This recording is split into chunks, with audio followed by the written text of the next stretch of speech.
Jocelyn, Presente. Jimena, Presente. Blanca, Presente. Raúl, Presente. Alejandro Presente. y Víctor. Hola, doctora. Presente. Hola, Víctor. ¿Quieren ir por su plato de comida y traérselo al salón de clases? Les doy chance.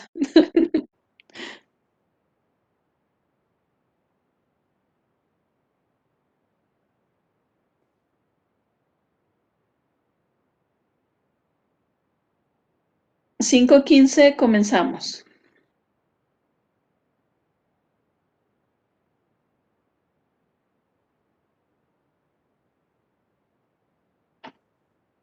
Se traen agüita, no se me vayan a ahogar.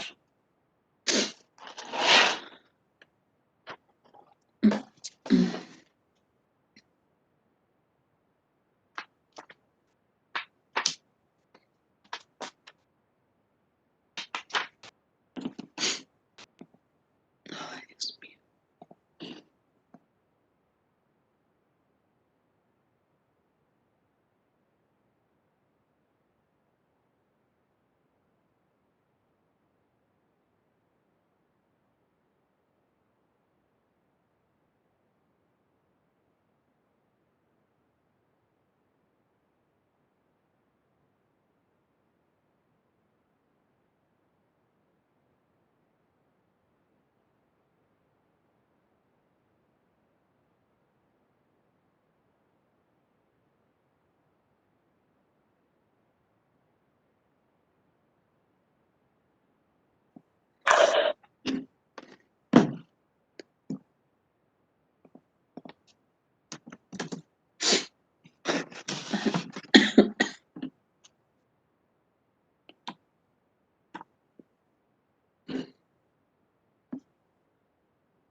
No, ahorita no, no hay quien te lleve.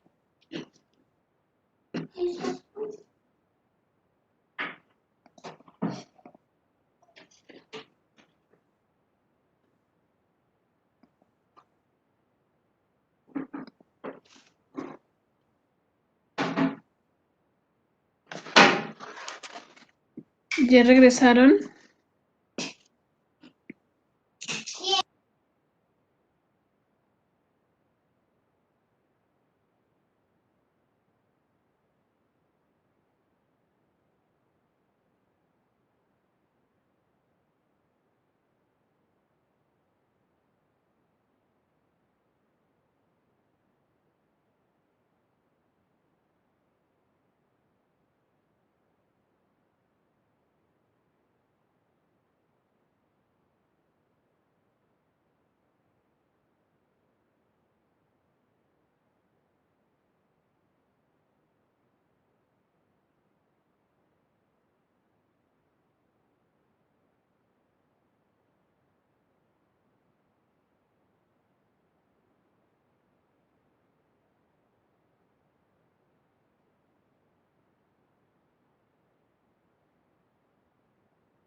Bueno, entonces, ¿continuamos, niños?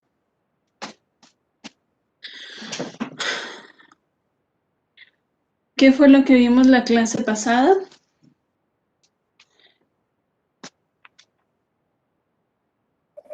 Nos quedamos en las causas del edema. En las causas del edema. ¿Se acuerdan que era la difusión? Transporte a través de las membranas. La difusión. Era más bien el movimiento de las partículas, ¿no? Ajá. Un gradiente de concentración.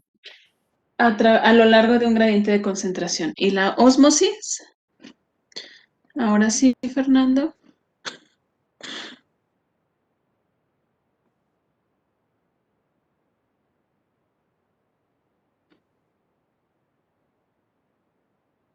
Era el paso de agua a través de una membrana semipermeable. Y también este paso de agua a través de la membrana va a obedecer a un gradiente de concentración. ¿Cómo íbamos a medir la presión osmótica?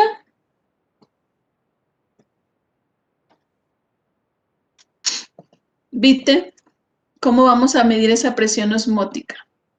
No, en osmoles no.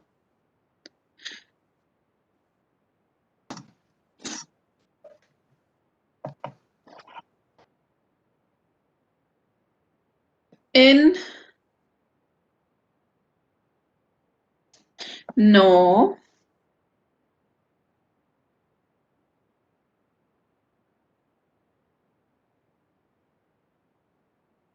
¿Cómo vamos a medir esa presión osmótica? En milímetros de mercurio, así es. Que esto dijimos representaba la presión hidrostática medida en milímetros de mercurio. Y un osmol, ¿qué era?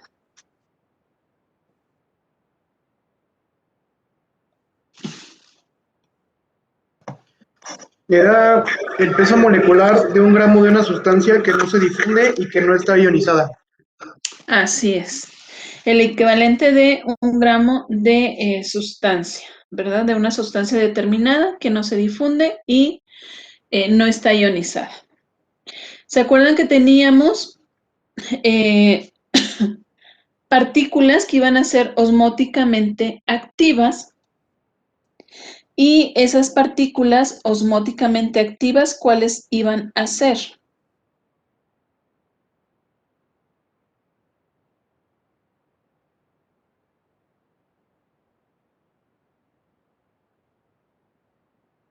¿A qué se refiere una partícula osmóticamente activa?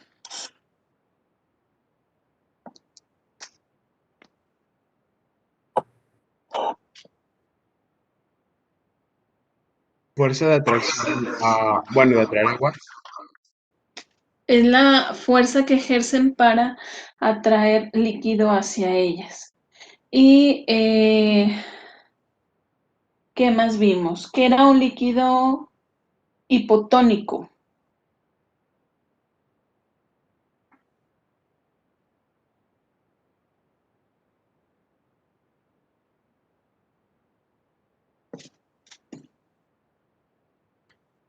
¿Qué es un líquido hipotónico? Mucha agua y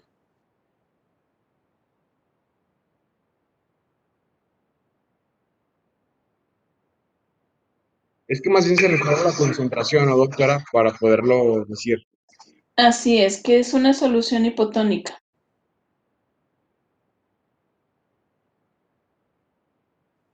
Pues hipotónica es que tiene una poca concentración. Poca ¿O cómo? concentración de agua o de solutos. De solutos.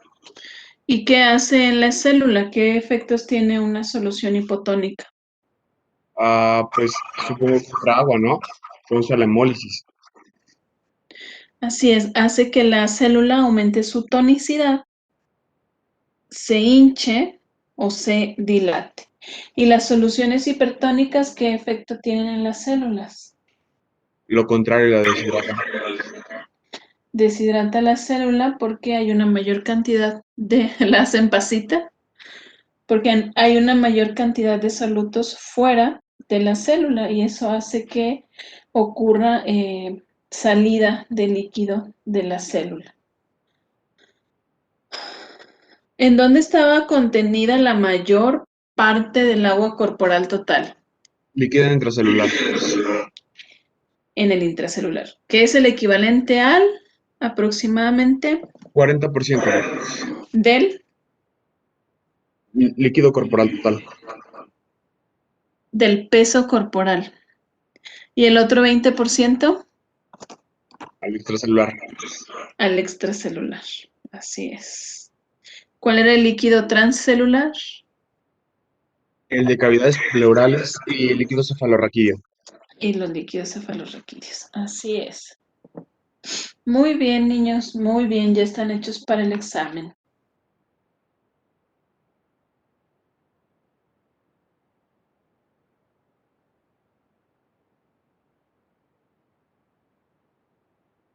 Ay, Dios santo. Bueno, entonces, estábamos viendo, ya con eso la arman ya casi, Emilia.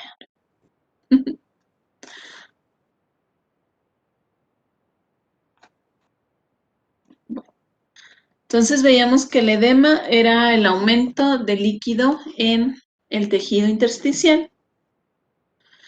Y las causas del edema, pues, iba a ser primero por un aumento de la presión de filtración capilar. Esa era la presión que hacía que el agua saliera a través de la pared de los capilares hacia el tejido intersticial. Y puede ser por un aumento de la presión arterial en los pacientes hipertensos.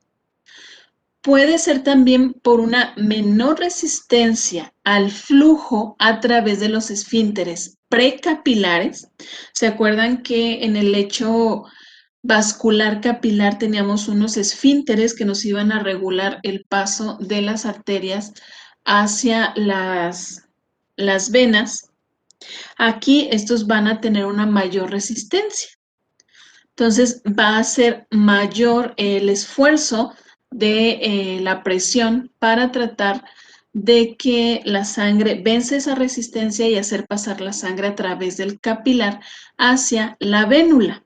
Entonces, toda la sangre que se queda contenida pues va a estar presentando fugas al espacio intersticial. Cuando hay aumento de la presión venosa o también por resistencia a la salida de flujo en el esfínter postcapilar. Fuga, pero no fuga de huele a gas, Emiliano. Y diario acomodan todo.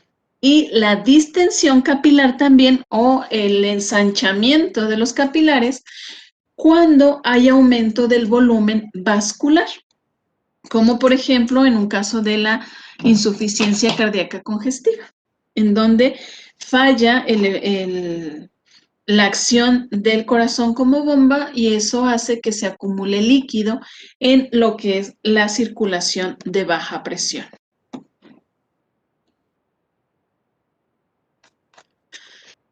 ¿Cuáles van a ser los tipos de edema? Dijimos, cuando son localizados, como en el caso de la urticaria o procesos alérgicos, podemos ver la presencia de pequeñas vesículas o pequeñas ampollitas.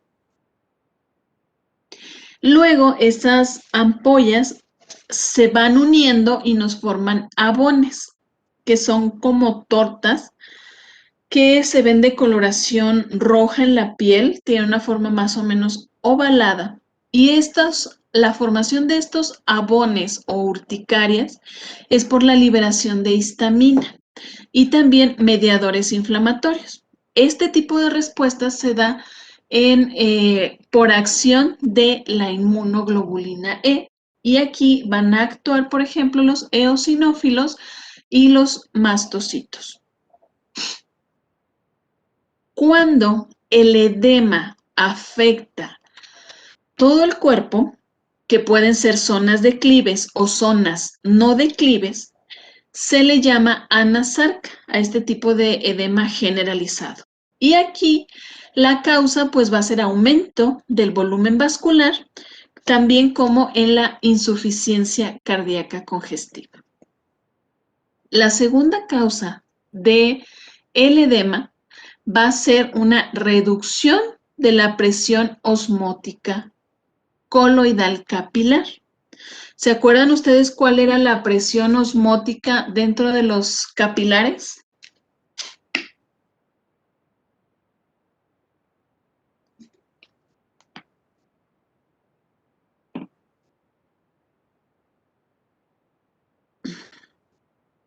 De 28, ¿qué?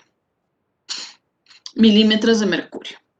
Entonces, cuando hay una insuficiente producción de proteínas, ya que las proteínas pues, van a ser las encargadas de darnos esa presión osmótica coloidal, no se producen de forma suficiente por el hígado, o también puede deberse a que se estén perdiendo proteínas plasmáticas, principalmente la albúmina. Y en los casos, por ejemplo, de insuficiencia hepática grave, recordemos que el hígado es el encargado de producirnos la albúmina, el fibrinógeno y algunas globulinas. En las glomerulonefritis perdedoras de proteína, aquí los capilares del glomérulo van a estar afectados. Eso va a permitir que haya fuga de las proteínas y que tengamos proteinuria. También cuando hay daños o destrucción de zonas extensas de la piel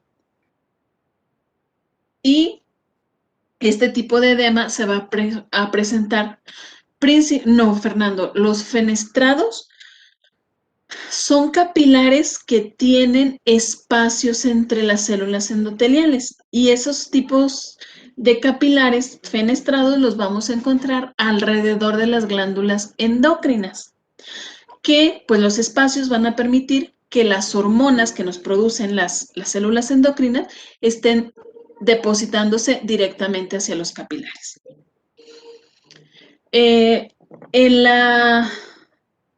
Este edema, entonces dijimos, va a estar en el rostro, en las piernas y en los pies.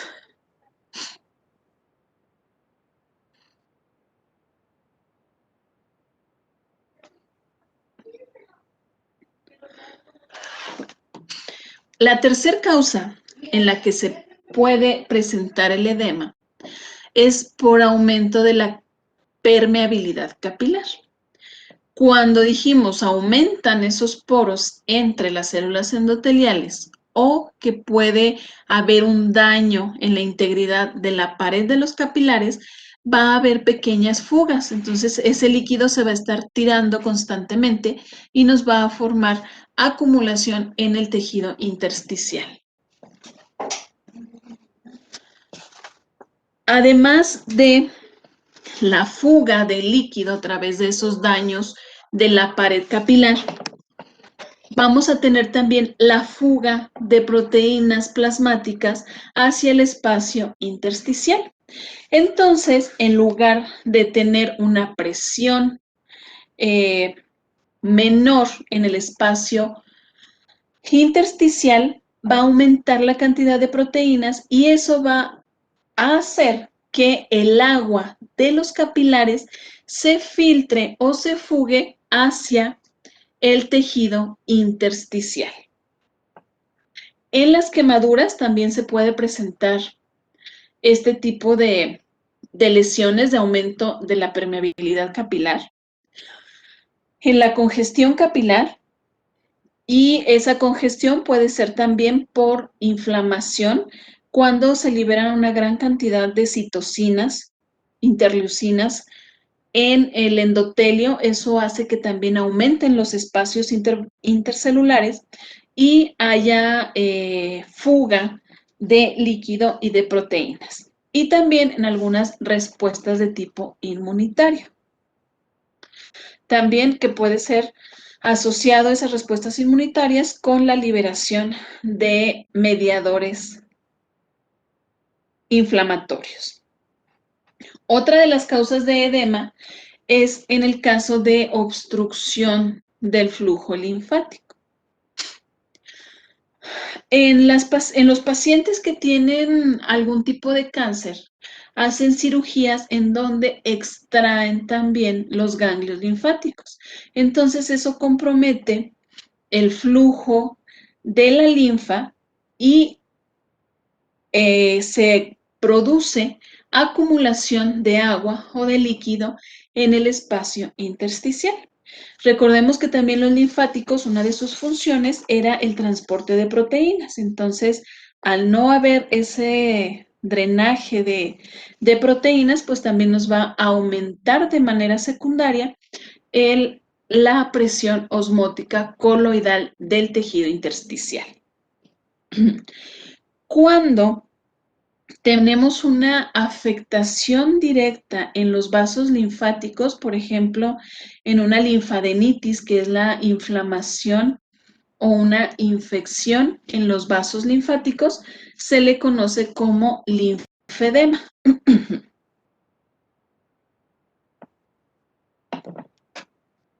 Vamos a ver ahora la acumulación en el tercer espacio. ¿Qué es el tercer espacio? El linfedema, Emiliano, se asocia con lo que es inflamación de los vasos linfáticos. A eso se le conoce como linfadenitis.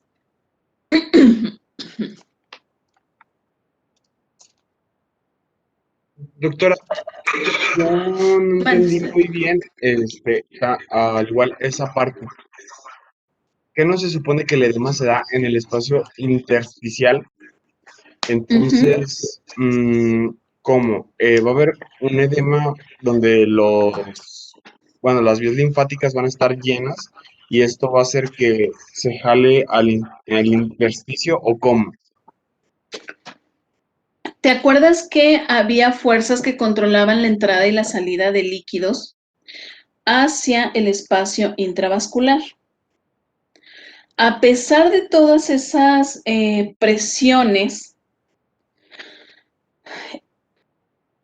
queda líquido remanente en el espacio intersticial. Y los vasos linfáticos van a actuar como una vía accesoria a través de la cual se va a estar drenando todo el líquido que no pudo ser drenado por medio de las otras fuerzas que ejercen control en la regulación de los líquidos. Entonces, cuando hay daño en los linfáticos, va a estarse acumulando líquido porque ya no va a regresar a través de los capilares y eso te va a generar un edema en el tejido. Hay infecciones o procesos inflamatorios, no precisamente infecciosos, que afectan la pared de los vasos linfáticos y a eso se le llama linfedema.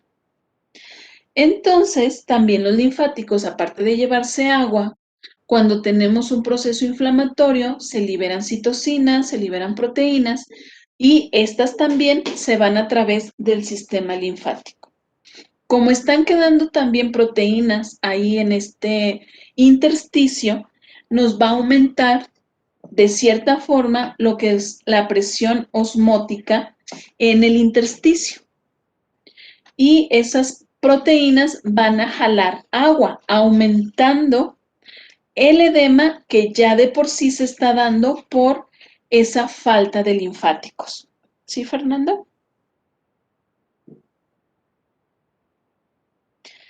El sistema linfático es así literal como el drenaje de la casa, que es por donde se va el agua excedente. Entonces, ahora vamos a ver la acumulación en el tercer espacio. Esto se va a dar porque hay pérdidas o hay atrapamiento de líquido extracelular en el espacio transcelular, sobre todo en las cavidades serosas. Generalmente este tipo de acumulaciones se da por la obstrucción del flujo linfático. El líquido que se produce por las células mesoteliales tiene la función de lubricar entre los órganos, por ejemplo, entre las pleuras o también entre los intestinos. Entonces, generalmente este tipo de líquido se reabsorbe por vía linfática. Si tenemos alguna obstrucción de este flujo linfático, va a comenzar a almacenarse líquido en el tercer espacio. Puede también ser secundario a un síndrome de respuesta sistémica de tipo inflamatoria o un síndrome de capilares con infiltración. Por ejemplo, en la pancreatitis, que hay también acumulación de líquido en el espacio retroperitoneal. En la hipoalbuminemia, que hay disminución de proteínas en los capilares y eso produce que haya una menor presión osmótica coloidal intracapilar y el líquido salga hacia el espacio intersticial, como por ejemplo lo que pasa en los pacientes con insuficiencia hepática, que no están produciendo adecuadamente las cantidades apropiadas de albúmina y eso genera la ascitis. En el caso de las quemaduras también vamos a tener una gran pérdida de líquidos porque una de las funciones de la piel pues, es retener el líquido corporal. Dependiendo del sitio en donde se den, se le conoce como hidrotórax cuando está en cavidad pleural. La ascitis se le llama así cuando hay acumulación de líquido en cavidad abdominal y derrame en algunos otros sitios, como por ejemplo el pericardio.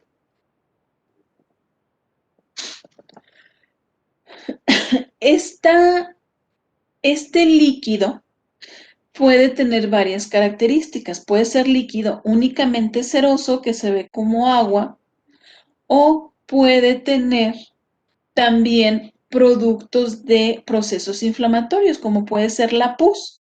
Y en este caso, si ocurre a nivel de pulmón, el neumotórax es salida de aire. Fernando.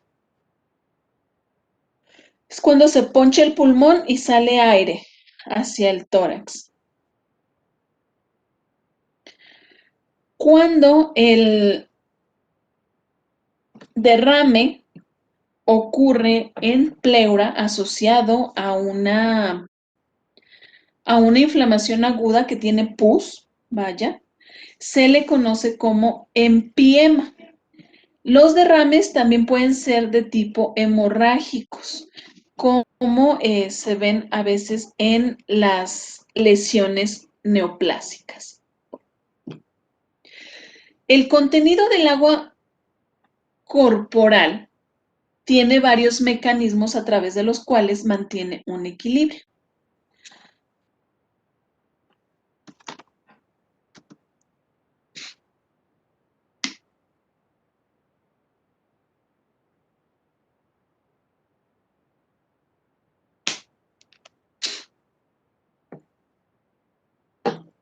¿De qué no te acuerdas, Fer?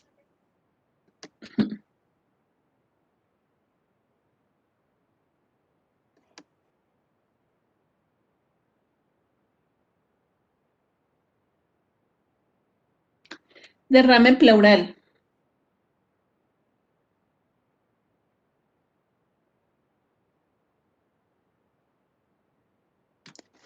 Derrame pleural o hidrotórax.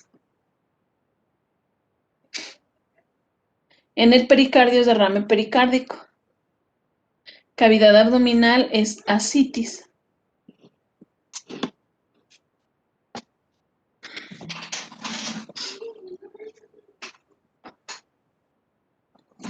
Bueno. El agua corporal total va a variar de acuerdo al sexo y al peso de la persona. Esta cantidad de agua corporal total, las variaciones se debe a que se supone que en general los hombres tienen una mayor cantidad de músculo y el músculo tiene aproximadamente 70% de agua, mientras que la grasa es el 10% de agua y se supone que las mujeres tenemos una mayor cantidad de grasa que de músculo. Perdón. Entonces, el agua corporal total equivale más o menos al 60% del peso corporal en los hombres y el 50% del peso corporal en las mujeres. En los lactantes, esta cantidad puede ser hasta del 75% del peso corporal, entonces son casi como saquitos de agua los bebés y por eso es muy importante cuando tienen diarrea o vómito. Además de que la mayor cantidad del agua corporal total en un bebé se encuentra en el líquido extracelular. Entonces, los bebés pueden desarrollar muy rápido deshidratación.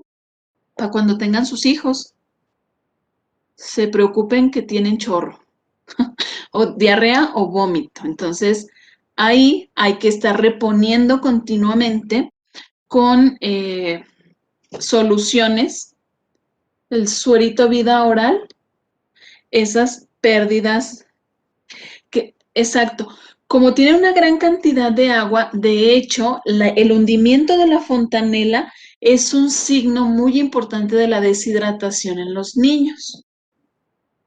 Pero para levantarles la mollera, mejor denle suerito vida oral.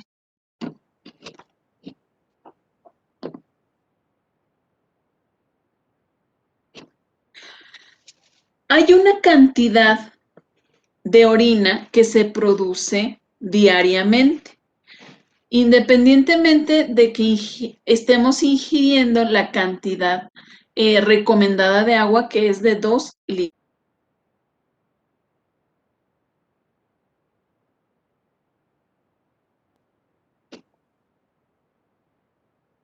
¿Me oyen?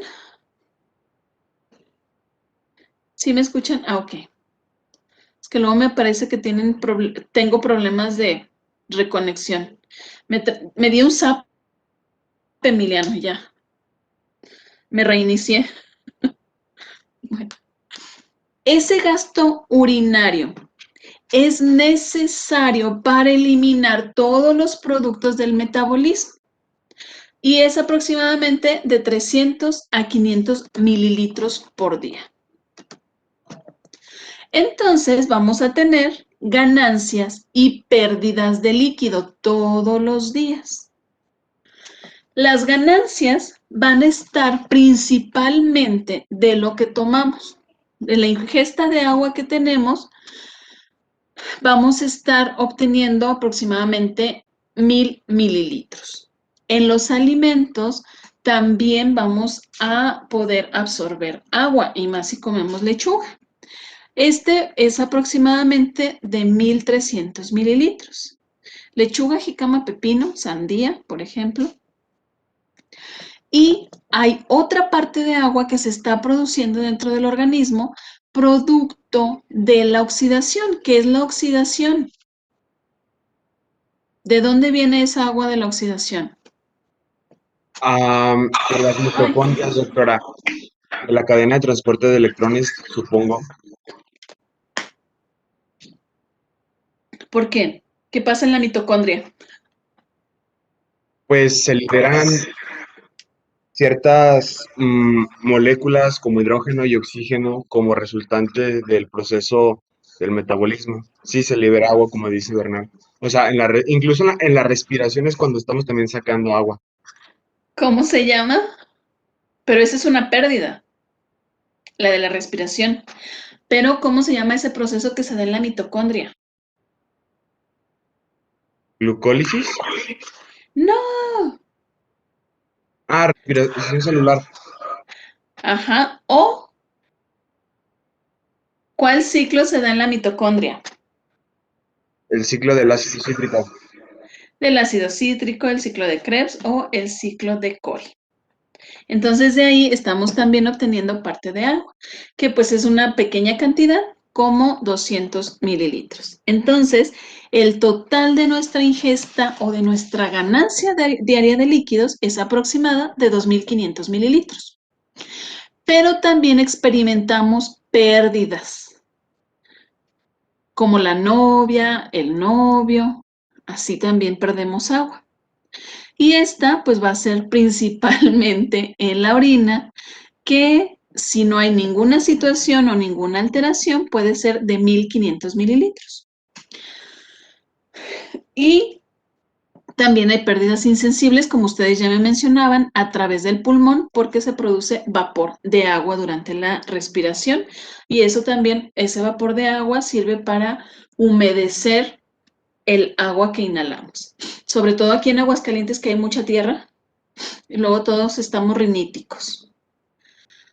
Y la pérdida de agua del pulmón es más o menos de 300 mililitros al día. Por la piel, a través de la sudoración, en condiciones basales, podemos perder hasta 500 mililitros de agua. Y en las heces se elimina aproximadamente 200 mililitros de agua. En total, tenemos una pérdida de 2.500 mililitros. Entonces, estas ganancias de líquido se compensan con las pérdidas diarias que estamos teniendo. Si no hay alguna alteración en riñón, en hígado, va a ser una homeostasis o las pérdidas van a ser equivalentes a las ganancias. Por eso, tómense sus 2 litros de agua, coman frutas y verduras. Vamos a ver ahora el equilibrio del sodio. El sodio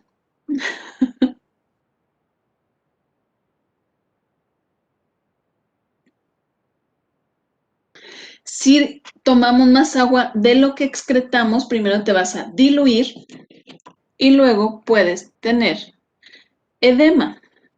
Como por ejemplo, hay pacientes que ingieren mucho líquido por trastornos psicológicos que se llama polidipsia compulsiva.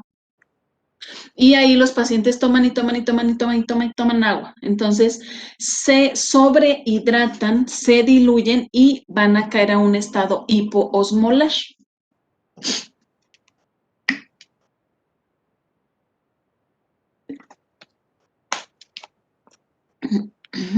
Perdón. Bueno, el sodio, pues va a ser el catión del cuerpo más abundante. Eso es muy difícil, pues sí es muy difícil llegar a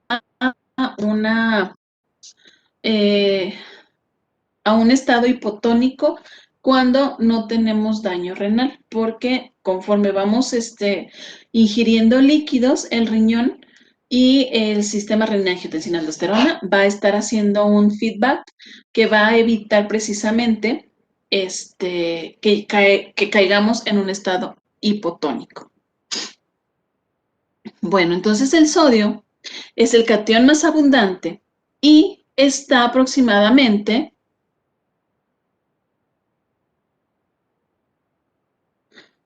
¿el agua te puede deshidratar?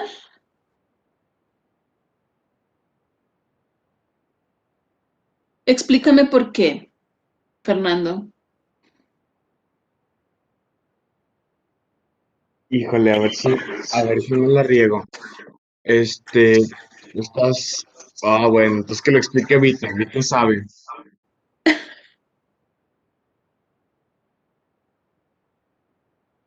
¿Qué es lo que pasa cuando tomas agua de más y llegas a un estado hipotónico?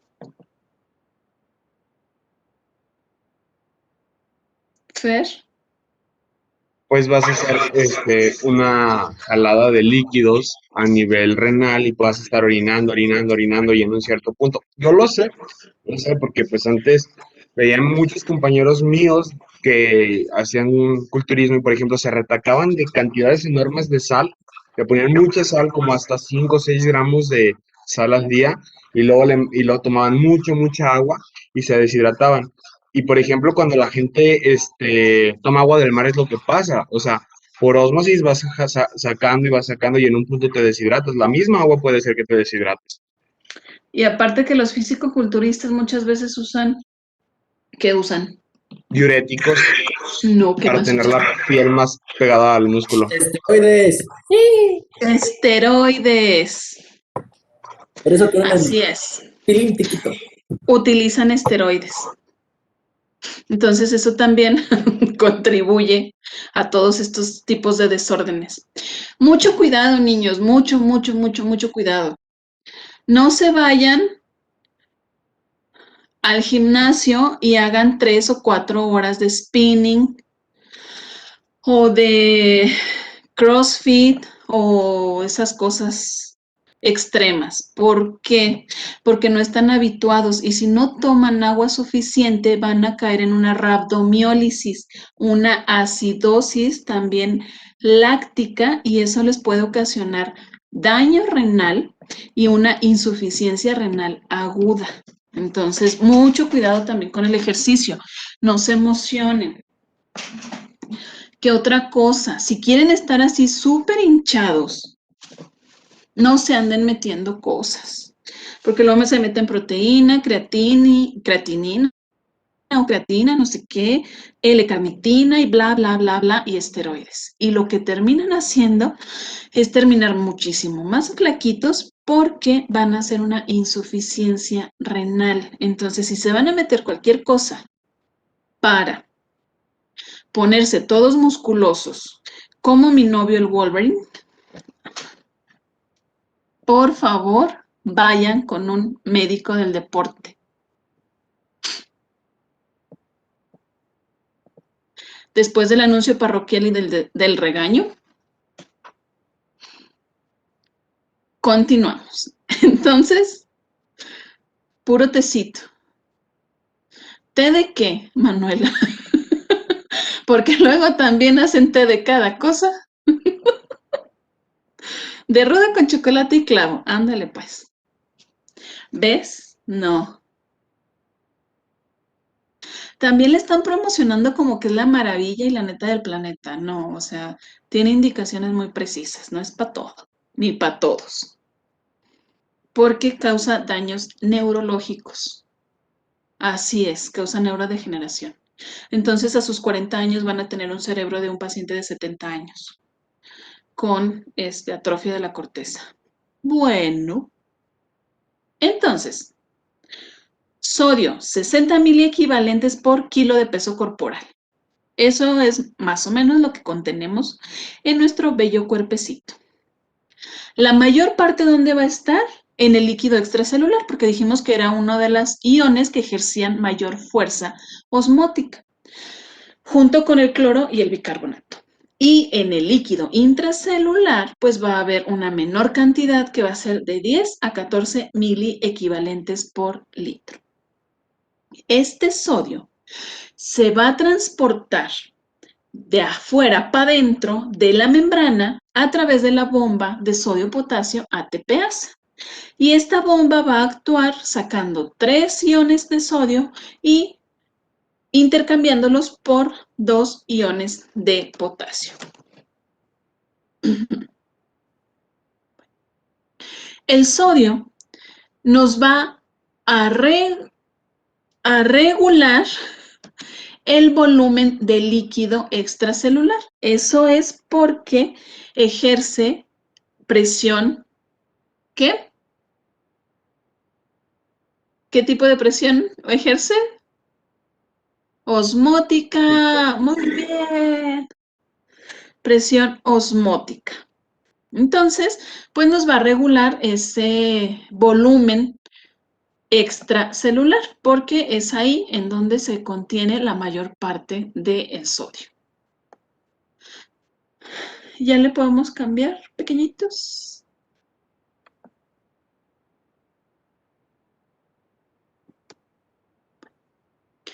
Entonces, como el sodio es muy importante, pues se acompaña de su séquito, y ese séquito va a ser cloro y bicarbonato, que entre estos tres van a totalizar el 90 a 95% de esa actividad osmótica en el líquido extracelular. También va a participar, ayer creo que Fernando no va a encargar también de regular, ya que Icares contiene también sodio, y eso, al disociarse, participa en la regulación de lo que es el pH. O pH, ¿cómo se le llama también?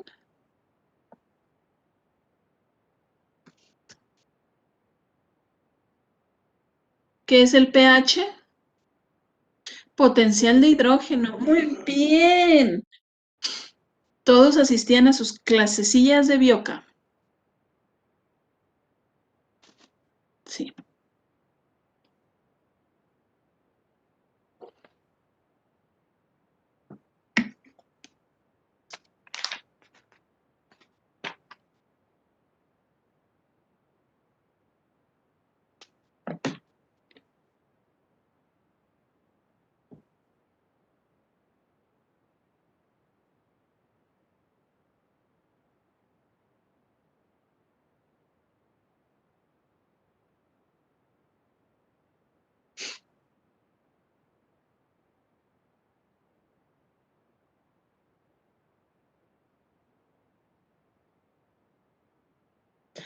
¿De qué más se encuentra, desencarga el sodio?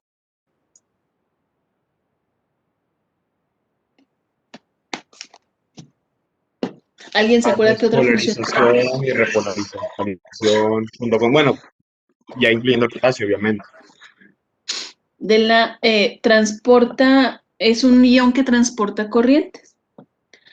Entonces, pues nos contribuye al funcionamiento del sistema nervioso y de otros tejidos excitables, como por ejemplo ¿cuál otro?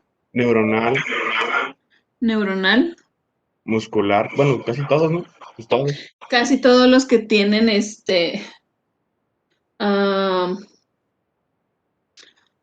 despolarizaciones. Entonces dijimos que tenemos ganancias y la principal forma de ingerir sodio pues va a ser a través de la ingesta o de nuestra dieta. Para nosotros vivir sanos y bien con las cantidades de sodio adecuado necesitamos nada más 500 miligramos por día. Pero vamos a la tienda y nos compramos nuestros chetos. Como que nos queda un huequito y luego nos compramos unas rufles. Pero pasamos por el pasillo de las Maruchan y nos compramos unas 3 para que se llene bien la lombriz. Entonces, generalmente, y la coca. La coca clásica porque la reducida en azúcar no nos gusta. Entonces, en general, estamos consumiendo 6 gramos a 15 gramos al día. Estamos hablando de entre 12 a 30 veces los requerimientos de sodio que tenemos. Entonces, es mayor generalmente la ingesta diaria. Y aparte que estamos comiendo glutamato monosódico con las Maruchan. Y eso es peor. Sí, Oscarito. Déjame te cuento, el glutamato monosódico, junto con el rojo 40 y el amarillo 30. Claro, la Coca Light, pero esa es nada más para acompañar las gorditas de chicharrón. Es cancerígeno. Así es.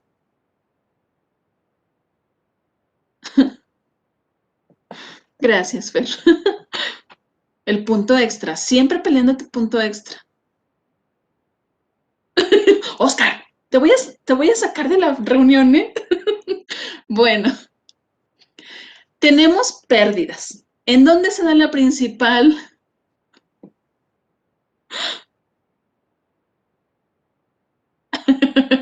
No, ¿cuál letrero? ¿Dónde tenemos la mayor cantidad de pérdidas de la sal? Pues va a ser, no se estén peleando, va a ser a través del riñón. Recordamos que a través de la orina, pues es donde se secreta o se reabsorbe este sodio. Entonces, el riñón, pues es un órgano súper importante para la regulación del sodio a nivel sistémico. En tubo digestivo también hay pérdidas de sodio y en piel, pero en esto se pierde aproximadamente el 10%, siempre y cuando no estamos hablando de ejercicio extenuante. A través de las heces estamos perdiendo una cantidad aproximada de 40 miliequivalentes. En riñón se elimina la mayor parte del sodio que estamos ingiriendo. Doctora, o sea, ya no entendí. Entonces, nada más perdemos el 10% de sodio de lo que ingerimos diariamente. Por tubo digestivo.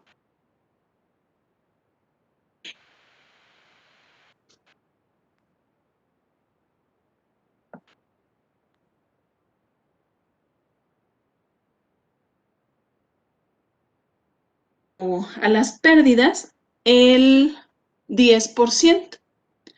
El otro 90% de lo que se elimina es a través de los riñones.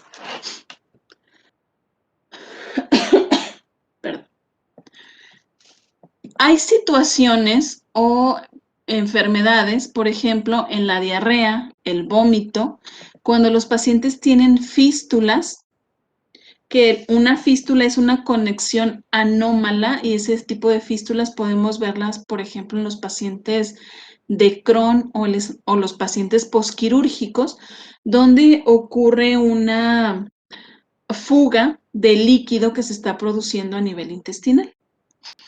Cuando hacemos succiones gastrointestinales, por ejemplo, cuando los pacientes hospitalizados y les ponemos una sonda nasogástrica que continuamente está eliminando el contenido gástrico, también se puede perder ahí a través de esta succión el sodio.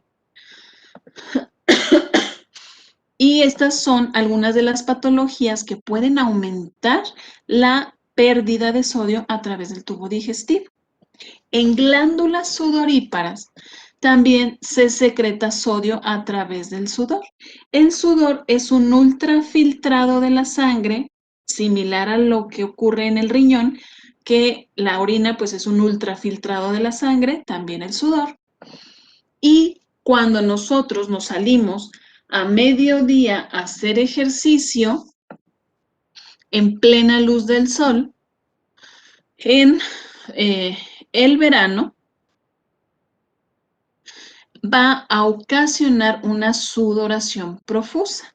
Y aquí podemos eliminar del 15 al 30 a 30 gramos de sal por día. Y una vez que nos habituamos a achicharrarnos todos los días bajo el sol y haciendo ejercicio, el cuerpo se acostumbra o se aclimata después de 4 a 6 semanas. Entonces ya las pérdidas van a disminuir y puede ser únicamente de 3 gramos a 5 gramos. Hay también mecanismos de regulación. ¿Ra?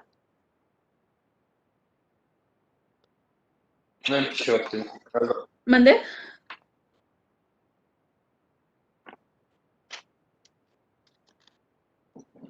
¿Sí me oigo? Sí, ok. Regresar poquito, doctora, por favor. Sí.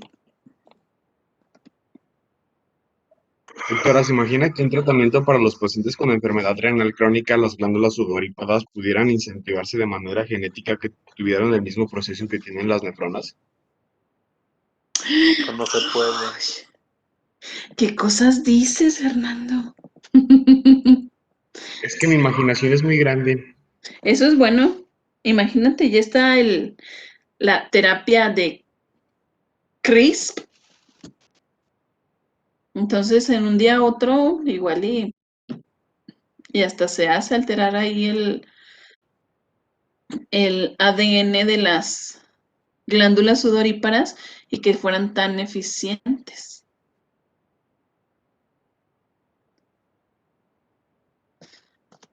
¿De qué pides tu tesis, Fer? De eso.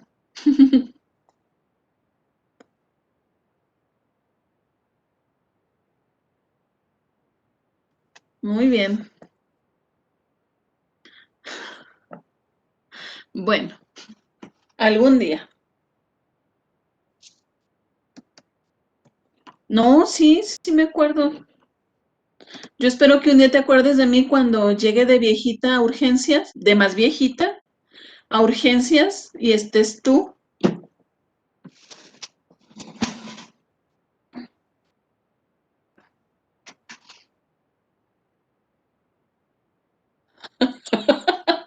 Ya lo sé. Pónganse a estudiar porque miren, un día un maestro nos dijo, cierren los ojos. Imagínense que van manejando a 120 kilómetros por hora y se accidentan. Cuando ustedes vean al médico que los va a atender en urgencias, ¿a quién de sus compañeros quieren que esté ahí recibiéndolos? Entonces, imagínate, todos decíamos, no, déjenme morir en paz. Entonces, pónganse a estudiar porque el día que yo llegue a urgencias, porfas, quiero sentir que voy a salir bien. Y no se olviden de mí, por más mala que sean los exámenes.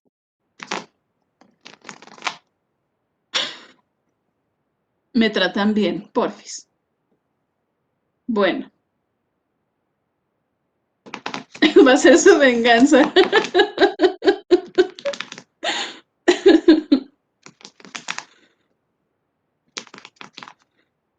Bueno. Entonces, dijimos que había mecanismos de regulación entre las ganancias y las pérdidas del sodio.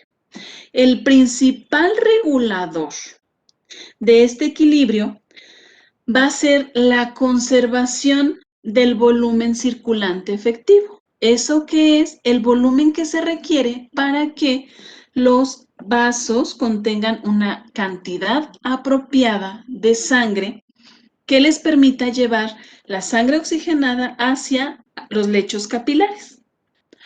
O también un volumen de sangre arterial efectivo, como también se le conoce. Entonces, ese volumen circulante efectivo bajo nos va a activar unos mecanismos de retroalimentación que nos van a producir, un aumento en el sodio renal y también la retención de agua. Cuando el volumen circulante efectivo es adecuado, nos va a desencadenar una retroalimentación también que nos reduce la retención del sodio y del agua. ¿Cómo se controla o cómo se sabe también la recaptación?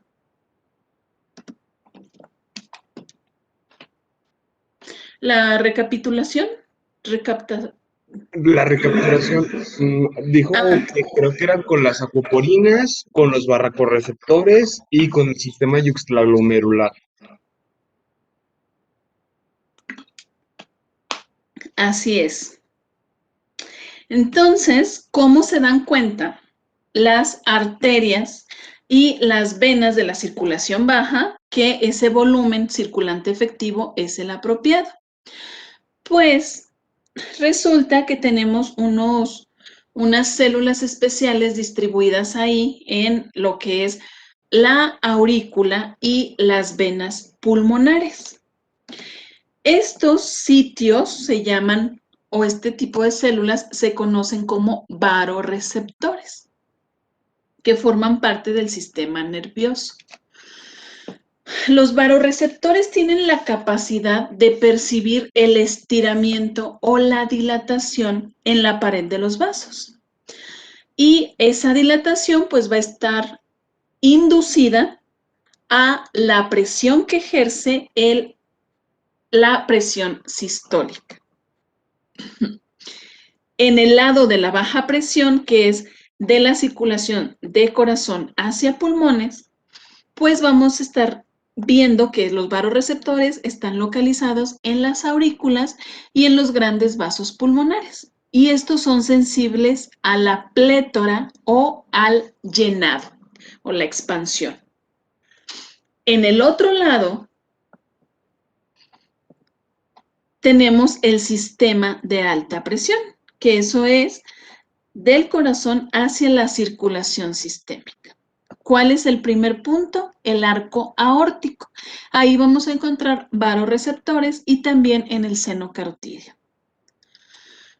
Estos dos varoreceptores van a ser sensibles al cambio de la presión arterial, mientras uno, el de baja presión, es sensible a la distensión o al llenado.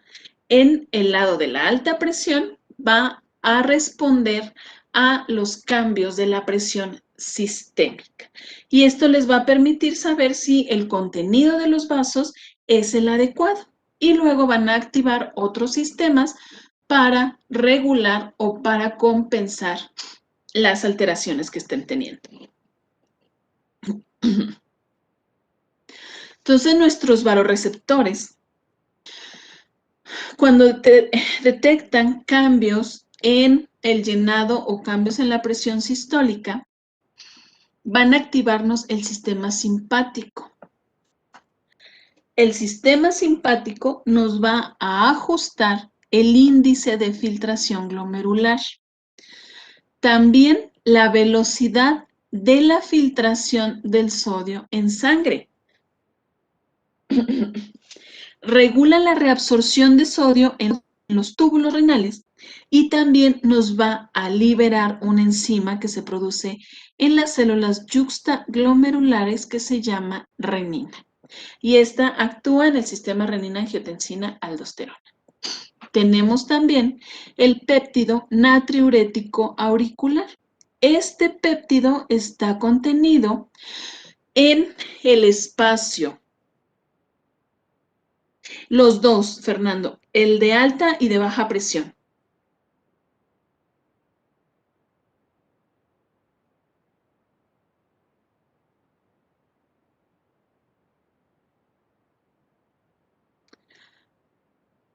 Al lado de las células musculares en la aurícula tenemos un espacio o una concavidad que se forma ahí y se llama espacio yuxtanuclear. Ahí encontramos unas vesículas muy pequeñas que nos contienen el péptido natriurético auricular. Y este péptido tiene una función como de tipo diurética. Ese péptido natriurético va a responder a la dilatación auricular, también al llenado excesivo, y nos va a aumentar lo que es la excreción de sodio por el riñón y también la excreción del agua.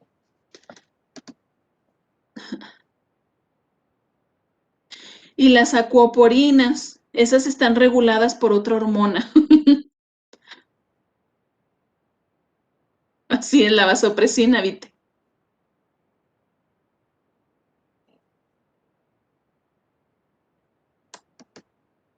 ¿Dónde dejamos a las acuoporinas, Fer? Las andábamos olvidando. Bueno. Entonces, en el riñón, ¿se acuerdan que teníamos una arteria aferente y una arteria eferente?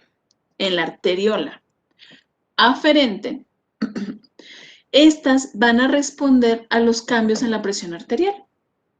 Y también van a hacer, cuando detectan pequeños cambios, van a producir estimulación del sistema nervioso simpático. El sistema nervioso simpático también va a activar otros mecanismos. Cuando hay cambios en la presión arterial, se va a liberar la enzima renina, que dijimos se produce en el aparato yuxtaglomerular. Esa renina nos va a activar el sistema renina-angiotensina-aldosterona, que nos va a regular los cambios de la presión arterial. Bueno, como yo le digo, la señora A, o la renina.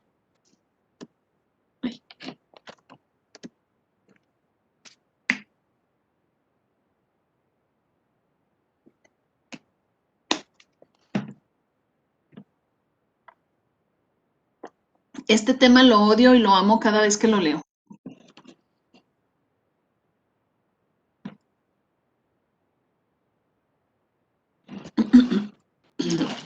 Ay, Dios.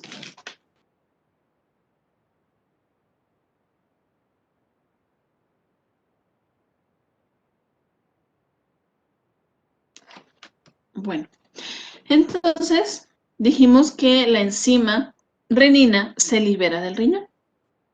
Esta enzima, al entrar a la sangre, va a interactuar y nos va a cambiar o a transformar el angiotensinógeno en angiotensina 1. No, Fer. Nos transforma angiotensinógeno en angiotensina 1.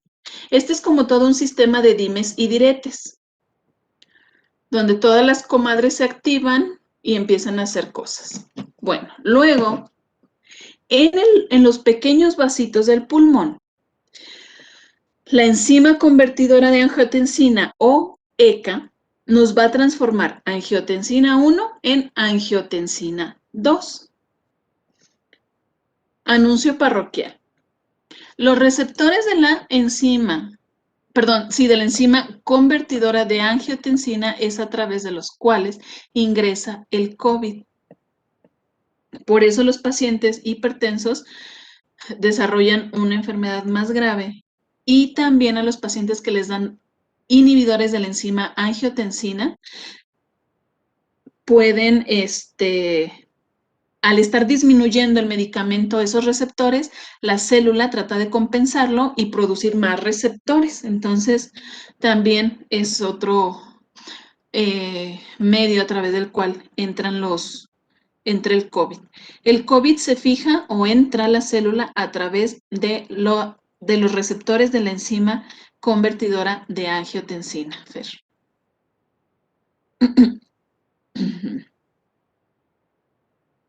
Después del anuncio parroquial. Entonces dijimos, angiotensina 1 se convierte en angiotensina 2. Angiotensina 2 aumenta la reabsorción del sodio y luego también contrae los vasos sanguíneos a nivel renal y nos va a disminuir el índice de filtración glomerular.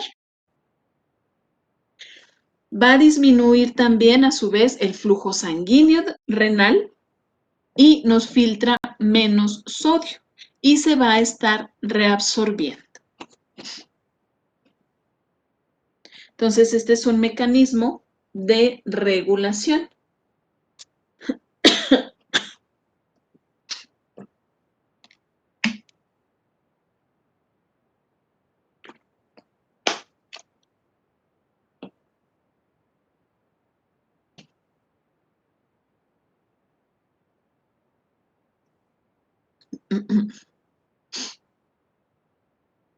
Marlene, cuando hay cambios de la presión arterial en las arteriolas aferentes del riñón, se van a activar mecanismos.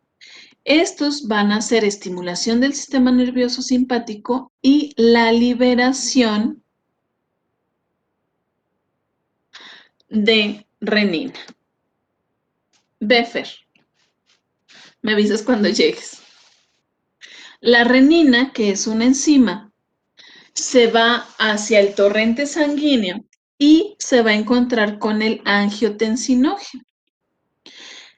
Ese angiotensinógeno, la renina la va a transformar en angiotensina 1.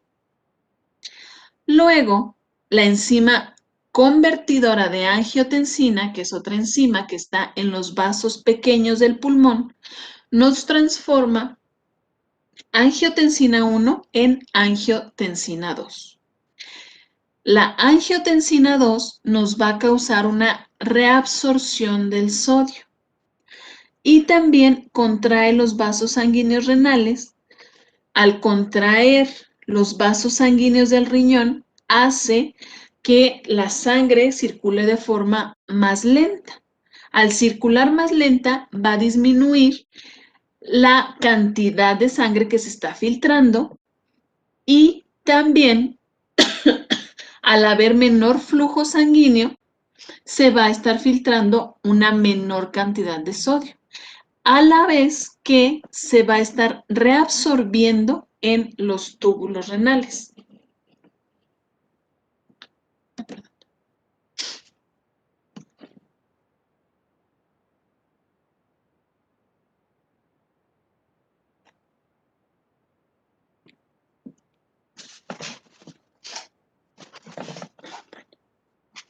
¿Ya le puedo cambiar a la diapo? Fer, ya te perdiste media clase. Bueno. No es cierto. La angiotensina 2 es a su vez reguladora de la aldosterona. Y la aldosterona actúa en los túbulos corticales colectores, incrementando la reabsorción del sodio. Y con esto, pues también va a eliminar potasio. Entonces, ¿quién dijimos que regulaba las acuaporinas?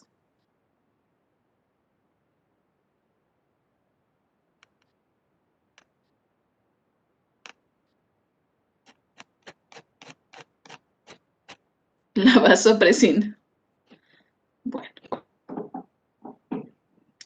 Entonces también vamos a ver los trastornos del equilibrio del sodio y del equilibrio del agua. Ay, mis chavos. Turbo, turbo. Bueno.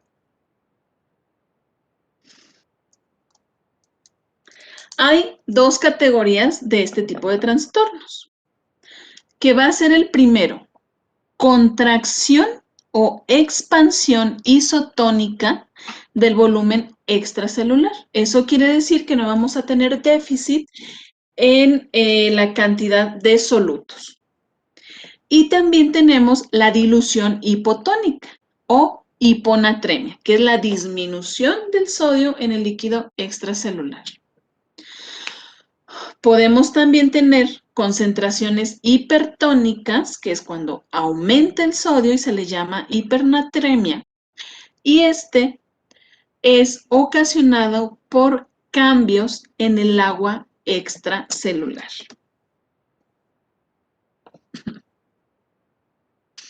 Los trastornos isotónicos generalmente van a estar limitados. ¿Ya, Fer?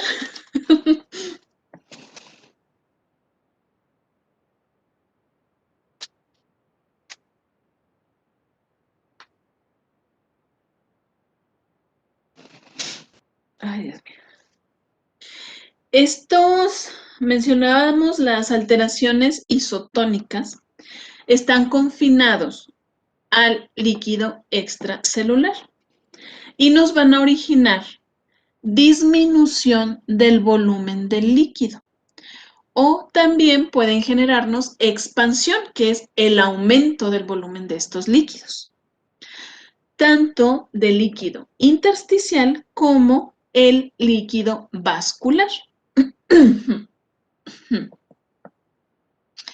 Los trastornos del sodio, de las concentraciones del sodio, nos van a producir cambios en la osmolalidad del líquido extracelular. ¿Por qué? Porque pues dijimos que el sodio es el principal agente osmótico o ion osmótico que ejerce la fuerza de tipo osmótico del líquido extracelular. Y eso nos puede producir que el agua se desplace del compartimiento extracelular al intracelular. Quiere decir que el agua de fuera de la célula, ya sea del compartimento vascular o intersticial, entre hacia la célula, hacia el citoplasma. Y esto se le llama hiponatremia. Cuando el líquido migra del líquido intracelular al espacio de líquido extracelular, generalmente va a ser por una hipernatremia, porque vamos a tener una mayor concentración de solutos a nivel extracelular y eso va a hacer que la célula se deshidrate al estar cediendo el agua. Bueno. Perdón, ¿eh?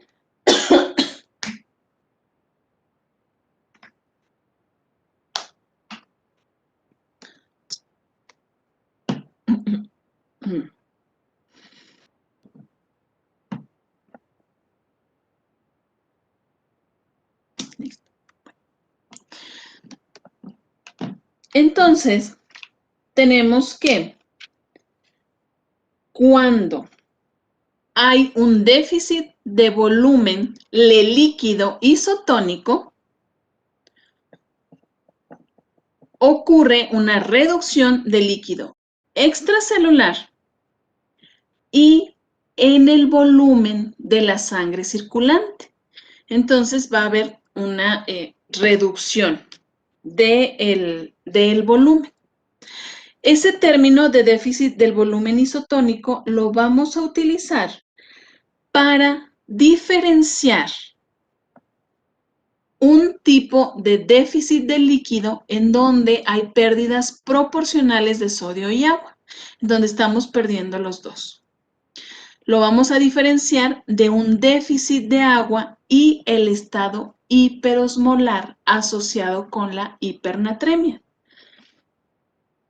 Entonces, en el déficit de volumen de líquido isotónico, pues va a haber pérdida tanto de sodio como de agua, mientras que el déficit del estado hiperosmolar, pues se asocia generalmente a un aumento del sodio.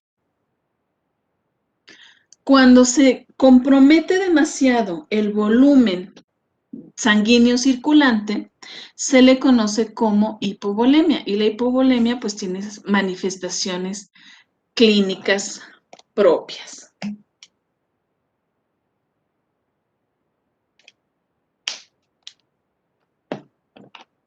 ¿Ya le podemos cambiar? No.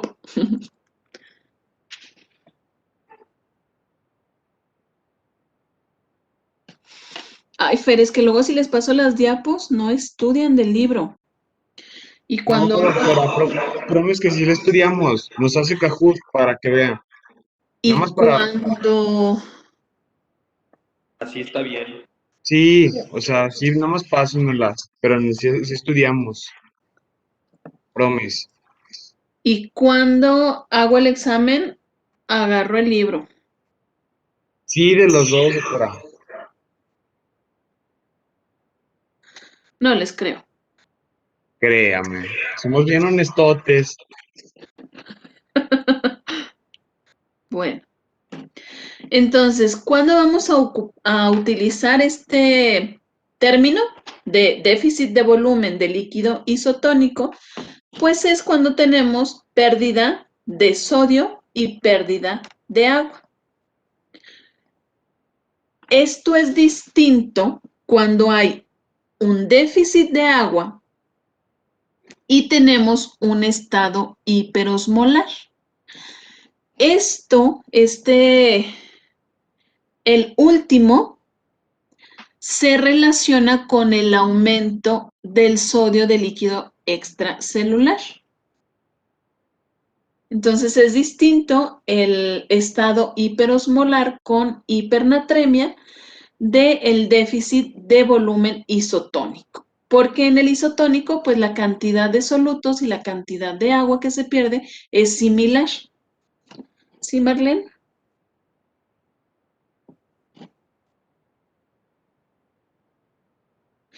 Como, por ejemplo, en la deshidratación.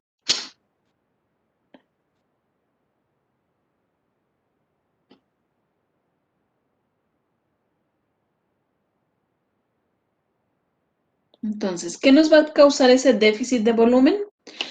Pérdida de líquidos acompañada de ingesta reducida de líquidos. Cuando estamos sudando mucho, por ejemplo, y no estamos reponiendo con electrolitos esas pérdidas de agua. Cuando hay pérdidas a nivel gastrointestinal, cuando tenemos poliuria o sudoración por la fiebre o el ejercicio. La ingesta baja de líquido pues puede ser por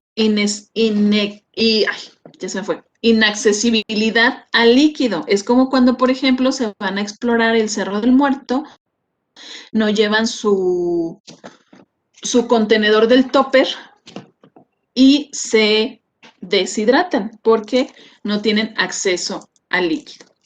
Hay algunos trastornos que nos van a alterar la sensación de sed, que luego los vamos a ver. Las alteraciones de la sed. Doctora, entonces el shock hipovolémico es tanto pérdida de iones como pérdida de líquidos. Sí, el choque hipovolémico es, por ejemplo, el ejemplo más simple, el sangrado. Cuando tienes una hemorragia masiva, estás perdiendo sangre y la sangre, pues obviamente pierdes líquido y pierdes proteínas y electrolitos y todo. Entonces... ¿En diarrea no aplica? ¿Eh? ¿En diarrea también aplica? En diarrea también aplica. Ok, gracias. Cuando los pacientes, la cruda, ay Oscar, la inconsciencia o traumatismos bucales. En un día, a través del tubo digestivo, se está secretando entre 8 a 10 litros. Esto en las primeras porciones del intestino, porque se requiere de agua. Si se acuerdan ustedes, una de las funciones de los enterocitos, aparte de absorber agua, era también secretar agua. Y eso permite que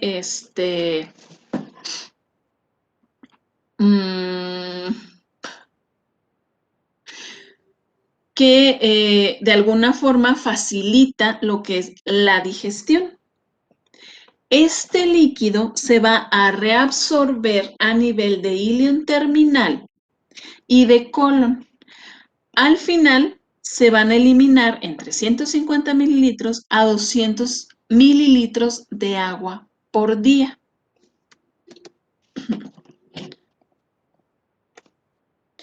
¿Cuáles van a ser las causas? Nefropatías. Algunas nefropatías que nos estén impidiendo la reabsorción del sodio.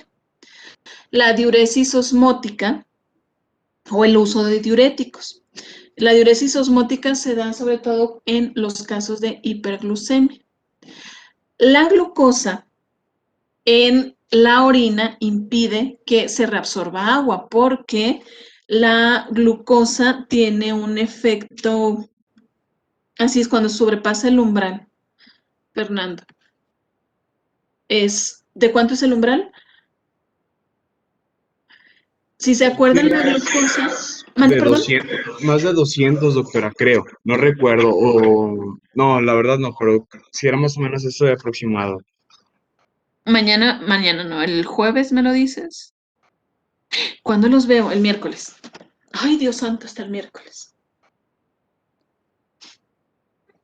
El miércoles, santa madre. Dios mío de mi vida santa.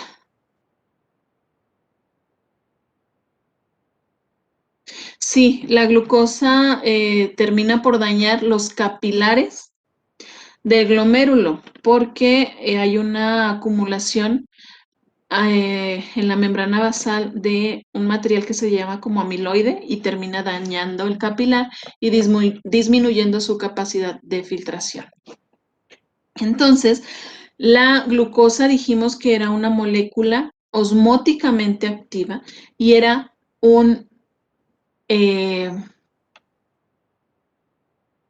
una molécula que no atraviesa la membrana celular, pero nos va a estar jalando agua hacia fuera de la célula.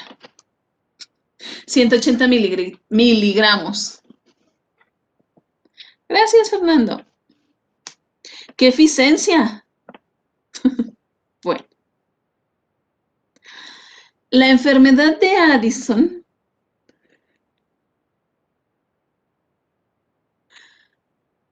aquí vamos a tener una pérdida de sodio y disminución de líquido extracelular y también se va a retener potasio.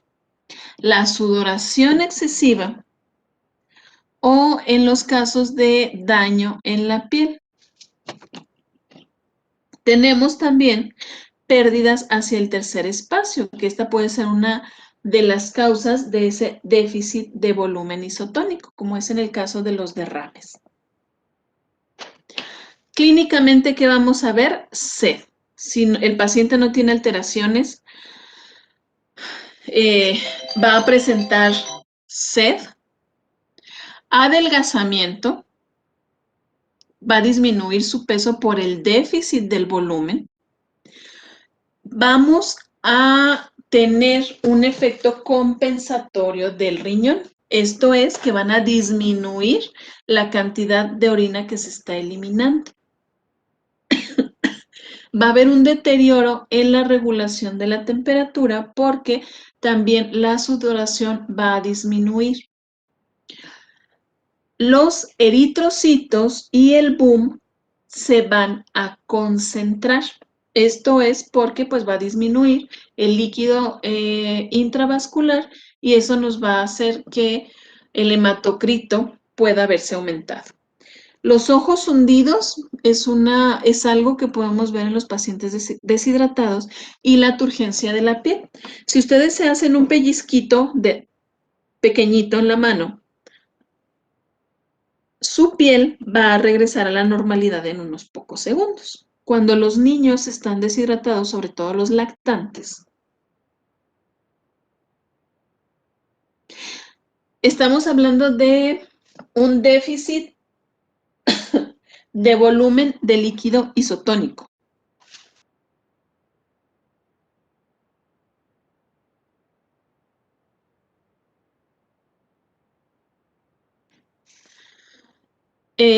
Este signo se utiliza mucho en los niños, en los lactantes, para ver el grado de deshidratación. Y tenemos también pues una disminución del volumen arterial y del volumen venoso. La fontanela anterior también se va a ver hundida la fontanela. Y cuando los pacientes están de pie, pueden sentir que me mareo, y eso se le llama hipotensión ortostática, que es la disminución de la presión arterial al estar de pie.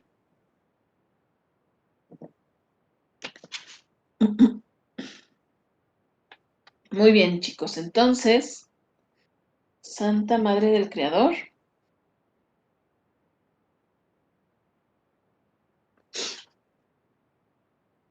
Fuga. Ya son las 6:40.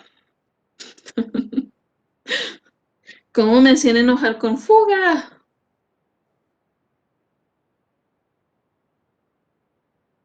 Fuga, comadre. Ya sé. Tenemos que hacer la cena de los chamacos.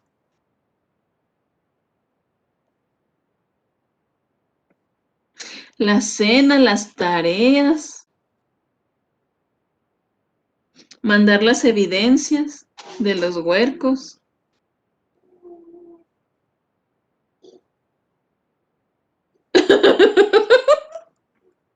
Emiliano, ese era un secreto profesional.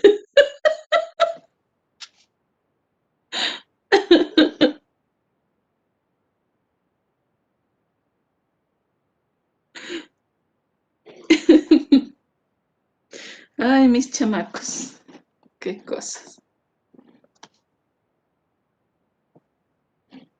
Bueno, entonces, ¿quién hizo proyecto fuga? ¿Todos regresaron a la clase?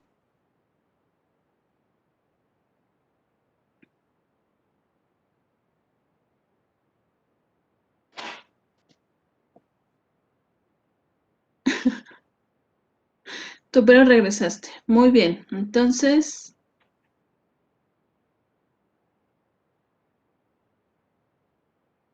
Nos veríamos el día miércoles. Por favor, lean el tema.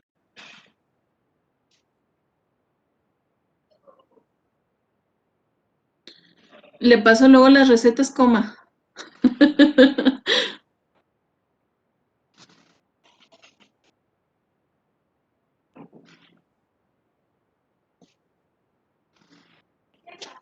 Descansen mucho, pero no se desacostumbren a estudiar. Sí la convencí de que nos pasara las presentaciones, doctora. ¿Mande?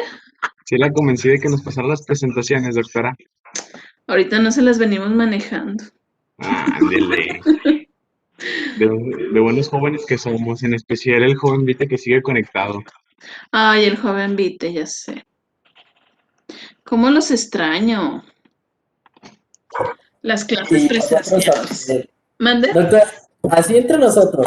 Fernando no me estresa. Ah, ¿no? ¿Por qué? No,